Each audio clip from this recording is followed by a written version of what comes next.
Life is all about balance. You want to have a balanced bank account, balanced diet, balance between work and play, and a healthy inner ear to keep you from falling down all the time. And lots of things can mess up that balance. One bad night at the Cheesecake Factory, and you might wake up with your finances, social life, and health out of whack. In science, our word for balance is equilibrium. You've heard of it. When the balance of some natural system gets disrupted, we say that it's out of equilibrium.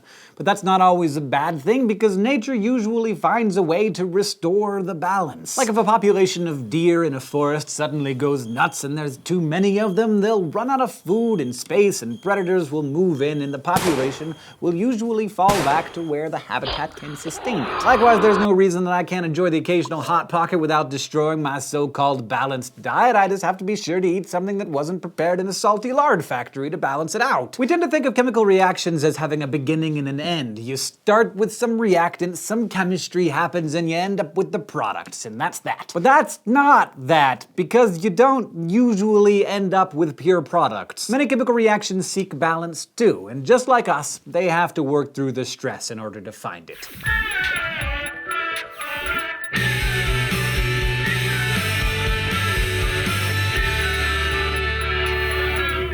It's common, because it's usually helpful, to think of chemical reactions as simple, straightforward processes. But in reality, many reactions never finish.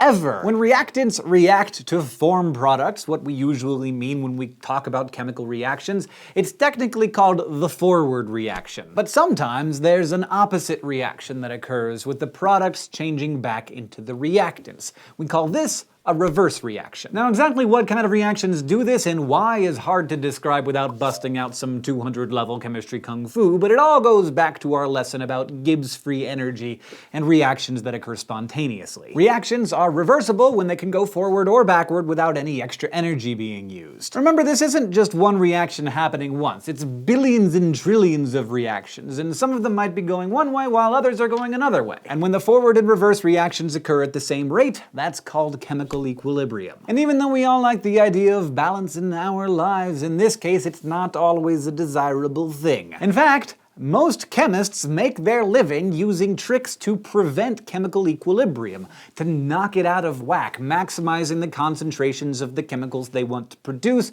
at the expense of the balance that nature usually seeks. For example, consider the Haber process for making ammonia from nitrogen in the air. When we discussed it as a redox reaction a few weeks ago, we described it as a one-way complete reaction because that's all we needed to understand right then. But I was lying to you. Sorry, I'd rather you hear it from me than out on the streets. Turns out, the reaction really exists as an equilibrium. As nitrogen and hydrogen react to form ammonia, the concentration of those gases drops, making them less likely to collide and keep reacting. So the rate of the forward reaction slows down. At the same time, the concentration of ammonia rises, more ammonia molecules are available to break up into the reactant gases.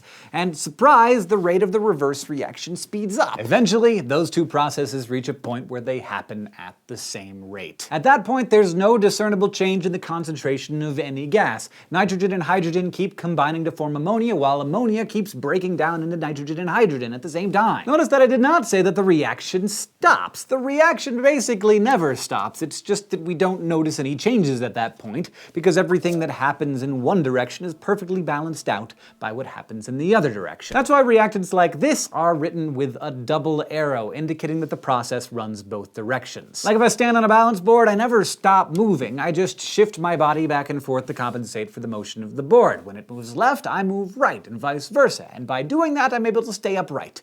Hopefully. But sometimes there is, if you will, a disturbance in the Force, and as any good Jedi knows, those things must be put right. Chemical equilibria can be disturbed by changes in the concentration of one or more substances, or by changes in temperature or pressure. We describe these changes based on which way they force the equilibrium. We say a change shifts the reaction to the right if it tends to make more products form, and to the left if it tends to make more reactants form. This was all summarized nicely by a French chemist named Henri Louis Le Chatalier, who was born in Paris in 1850. Today, we call his summary Le Chatelier's principle, and it says that if stress is placed on a system that is at equilibrium, the system will proceed in a direction that minimizes the stress. That can happen in several ways. For starters, changing the concentration of any substance in a reaction causes it to proceed in whatever direction restores the former balance. For example, once the Haber reaction is at equilibrium, if you were to add more nitrogen gas to the mix, the existing hydrogen would have more nitrogen to react with. Thus, it would begin forming more ammonia, sending the reaction noticeably to the right until the reaction balances itself again. Removing some of the ammonia would have the same effect. There would be less ammonia available to break down, so the formation of ammonia would temporarily exceed the formation of nitrogen and hydrogen, and the reaction would again shift to the right until the balance is restored. Now here's an ironic side of irony served up for you. In 1901, Le Chatelier tried to invent a process for fixing nitrogen, to make ammonia from nitrogen and hydrogen.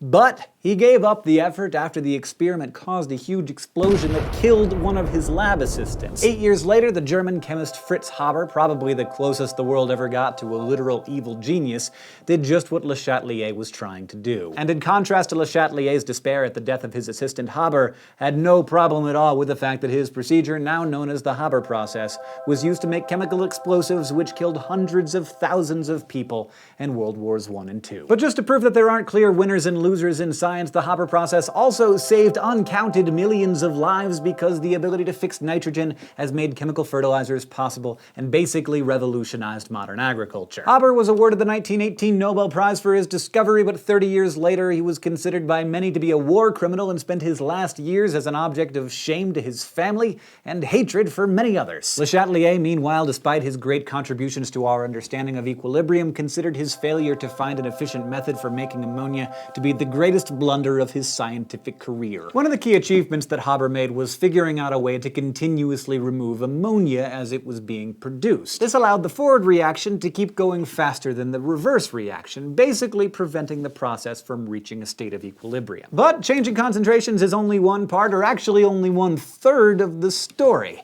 There's also pressure to consider. When you look at the equation for the Haber process, for example, you can see that 4 moles of gas react to form 2 moles of gas. So the forward reaction decreases the volume, while the reverse reaction increases it. This is important. Increasing the pressure will then put more stress on the high-volume reactants than the low-volume products, so the reaction shifts to the right, producing more ammonia than it does at low pressure. And indeed, the industrial Haber process is done at 200 atmospheres of pressure. Decreasing the pressure meanwhile has the opposite effect. The reaction proceeds in the direction that raises the pressure back to where it was before. In this case, that's the breakdown of ammonia toward the left, where there are 4 moles of gas. Solids and liquids aren't affected by pressure as much, so the more gases that are present in a reaction, the greater effect that any pressure change will have. The third and final way to affect the position of equilibrium is with temperature changes. It gets a bit complicated up in here, but basically the thing to keep in mind is that endothermic reactions, which consume heat, are favored if heat is added, so higher temperatures tend to feed endothermic reactions. And by the same token, exothermic reactions, which release heat, fare better at low temperatures. And since exothermic reactions produce heat, that heat tends to favor the reverse endothermic reaction. So if heat is added to the reaction, it forces the reaction back to the left. But if heat is removed by cooling the reaction mixture, the reaction will proceed to the right. Now you may be wondering, since battling equilibrium is what most chemists do for a living, how they work out the specifics of it. How do they determine how much of each substance is present, or how much they need to add, or what the temperature or pressure should be when everything is constantly changing? You probably won't be surprised to learn that there's math that we can do to answer those questions, and we'll get into the numbers in our next lesson. But right now, let's have some fun. I've been talking about the Haber process because it's a simple reaction, it's an important reaction, and because it's one of the main reactions that Le Chatelier studied. But it's not very interesting to watch. A much more interesting reaction involves 2 different ions of cobalt that reach equilibrium in an endothermic reaction. As you can see, one of the ions is pink in aqueous solution and the other is blue. One stress I can put on this system is the addition of hydrochloric acid. This increases the chloride ion concentration and pushes the reaction to the right, the blue side. And if I add water, the reaction is pushed right back to the left, pink. Cool, right? I can also stress the reaction by changing its temperature. If I raise the temperature, it's like adding a reactant, so the reaction will proceed to the right, use it up, and turn blue again. You can probably guess by now that if I lower the temperature, it's like taking away some reactant, so the reaction proceeds to the left and turns pink. We could make these colors go back and forth all day by making changes to the reaction, but I think you're getting the idea. Equilibrium isn't about staying the same all the time, it's just about keeping your balance as your circumstances change. And now it is time for me to go get a nice Greek salad to help balance out the corn dogs that I may or may not have eaten this weekend. But first, thank you for watching this episode of Crash Course Chemistry. If you paid attention, you learned that equilibrium is just a fancy word for balance, which is a thing that chemical reactions need just as much as we do. And that the way to achieve balance is to compensate for change, not just to stop completely. You also learned and saw that chemical equilibrium can be affected by the concentration of substances, their temperatures, and, if they're gases, their pressures. Finally, you learned about Le Chatelier's principle of chemical equilibrium and about his failed attempt to do what Fritz Haber eventually did, invent an efficient process to produce ammonia. This episode of Crash Course Chemistry was written by Edie Gonzalez, the script was edited by Blake DiPastino, and our chemistry consultant was Dr. Heiko Langner. It was filmed, edited, and directed by Nicholas Jenkins, our script supervisor is Catherine Green, and our sound designer is Michael Aranda, and of course our graphics team is Thought Cafe.